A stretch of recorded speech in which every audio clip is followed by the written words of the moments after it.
Assalamualaikum warahmatullahi taala wabarakatuh. Jira jirtu hordoftoota YouTube channel Eekap akkam nagaa keessanii fayyuma baga nagaan jiraattanii. Baga gammaddanii shabaka akka ajaa'ibaatti isiniif dalagu kan duraanis dalagaa ture jira yeroo dheeraaf dhaabbatee ture. Amma deebi'eetiin jira sawaa irratti, zeenii irratti akkasuma mobaayila irratti jira. Appiin kun waan sirriitti hunda keessanii dalaguudha. Duraanis fayyadamaatuma turtan jechuudha. Garuu hamma siistama jijjiiranii haala itti fayyadama isaa jechuudha. Karaa jijjiiranii jiranii karaa itti fayyadamtan sana asumaan isin agarsiisa jechuudha. Warri hin beekne HA Tunnel Plus jedhama. Dogongorina molaal isiniin dalagu yoo haalan viidiyoo sana sirriitti isiniin dalagu sirriitti hubachuu dhabdanii isiniin dalagu. Kanaaf sirriitti tokko tokkoon na hordofaan isiniin jira. Play Store keessa seentanii Play Store keessa erga seentanii gadhiise jechuudha. HA Tunnel Lite kan jedhu kana jechuudha. Yoo updateetiin gaafatee jiraate update godhaashi dirqama update godhaa. Yoo updateetiin gaafatee jiraate erga update gootanii booda keessa seentanii appii sana keessa seentan jechuudha. Kunuunsa kana appiin jira. Beeksisa fida.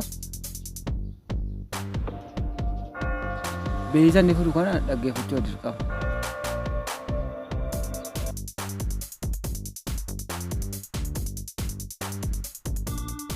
Okay, hamma beeksisa dhaggeeffannee dabarfannee jira jechuudha. Sarara sadi kun ajjirti. Sarara sadi kana cuqaastanii telegiraama kan jedhu kana keessa seentanii yoo ta'an kiyya. Telegiraama jira seentan jechuudha. Yookaan asirraa hin argattanu amma fakkeenyaaf ani irra kaadheetan jira kunoo kaasaa STC Free Tunnel kan jedhu kana jechuudha. Yoo asiin barbaaddan hin argattanu jechuudha. Kanas cuftanii yoo barbaaddan duraan kun cufaa akkanatti cufameetii barbaadama. Amma fakkeenyaaf zeenii akkanatti dalagalaa kunoo warri zeenii fayyadamtan ni fayyadamaa jirtanii akkanatti isinii dalaga. Yoo immoo kan sawaa asirra barbaaddan hin argattanu jechuudha. Haala amma jarra irra isiniif kaa'an sanaa hin argattanu argachuu hin dandeessanu.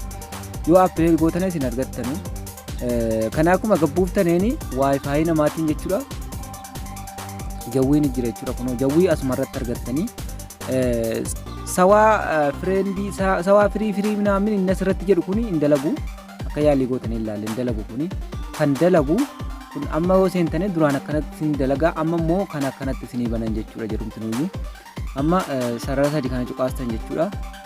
Telegram channel kan jedhu kana hin cuqaastanii kanuma jiraate jechuudha. Sana booda telegrama cuqaastanii kunoo jaratu asirra kaleessa galgala kaa'anii jiran jechuudha. Sa'aatii 9:26 PM irratti jechuudha. Edaa yeroon darbee jira yeroon argu jechuudha.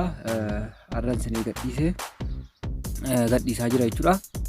Warri kaasaa zeenii kaasaa mobaayilii riyaala 60 fayyadamtanu mobaayilii riyaala 60 fayyadamtanu kunoo asuma jira. Warri sawaa fayyadamtanu asuma jira.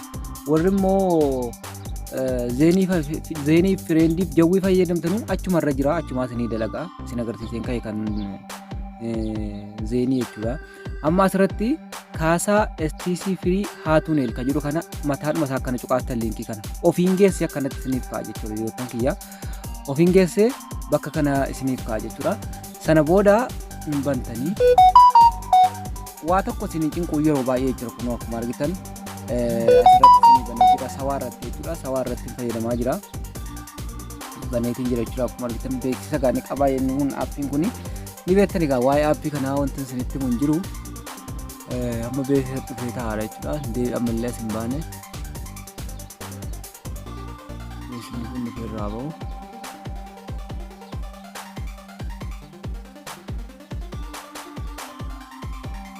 Akkuma asirratti argitan yoo ta'an kiyyaa beeksisni irraa dhumeetiin jira jechuudha. Nootiin geettanii seentanii ammallee beeksisa fideetiin jira jechuudha. Haala kanan isiniin jedha.